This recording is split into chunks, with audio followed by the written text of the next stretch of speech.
કાયમ માટે સસ્પેન્ડ કરો. અબુ આઝમી અને અખિલેશ યાદવ પર ભડક્યા ઉદ્ધવ ઠાકરે. શિવસેના પ્રમુખ ઉદ્ધવ ઠાકરે સમાજવાદી પાર્ટીના મહારાષ્ટ્રના ધારાસભ્ય અબુ આઝમીને બજેટ સત્રથી સસ્પેન્ડ કરવાનું સમર્થન કરતા કહ્યું કે સસ્પેન્ડ કાયમ માટે થવા જોઈએ. ઉદ્ધવ ઠાકરે બુધવારે પ્રેસ કોન્ફરન્સ કરતા કહ્યું કે તેમને હંમેશા માટે સસ્પેન્ડ કરી દેવા જોઈએ. આ માત્ર બજેટ સત્ર માટે ન થવું જોઈએ, સસ્પેન્ડ કાયમી થવા જોઈએ. ઉદ્ધવ ઠાકરે અબુ આઝમીના સસ્પેન્ડ થવા પર સપા પ્રમુખ અખિલેશ યાદવની એક્સ પોસ્ટ પર પણ પ્રતિક્રિયા આપતા કહ્યું કે જો સસ્પેન્ડ કરવાનો આધાર વિચારધારાથી પ્રભાવિત થવા લાગે તો અભિવ્યક્તિની આઝાદી અને ગુલામીમાં કોઈ ફરક નહીં રહે.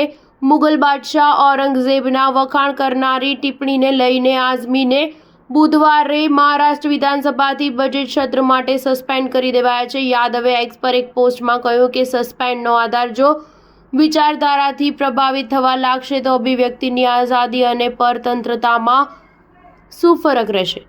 સંસદીય કાર્ય મંત્રી ચંદ્રકાંત પાટીલે ગૃહમાં કહ્યું કે આઝમીની વાંધાજનક ટિપ્પણીથી ગૃહની ગરિમાને ઠેસ પહોંચી છે, જેને લઈને આ સત્ર માટે તેમનું સભ્યપદ રદ કરવાનો પ્રસ્તાવ લવાયો. જણાવી દઈએ કે ઔરંગઝેબ પર ટિપ્પણી કરવું મહારાષ્ટ્રમાં સમાજવાદી પાર્ટીના ધારાસભ્ય અબુ આઝમીને ખૂબ મોંઘું પડ્યું હતું. અબુ આઝમીને વિધાનસભામાંથી સસ્પેન્ડ કરી દેવાયા હતા. તેમણે ઔરંગઝેબને લઈને વિવાદિત નિવેદન આપ્યું હતું અને ઔરંગઝેબને ક્રૂર પ્રશાસક નહીં પરંતુ કુશળ પ્રશાસક ગણાવ્યો હતો અને કહ્યું કે ઔરંગઝેબે મંદિરોની સાથે સાથે મસ્જિદોને પણ નષ્ટ કરવાનું કામ કર્યું હતું. સ્ટાર ન્યૂઝ 7 હંમેશા સચ્ચાઈની સાથે.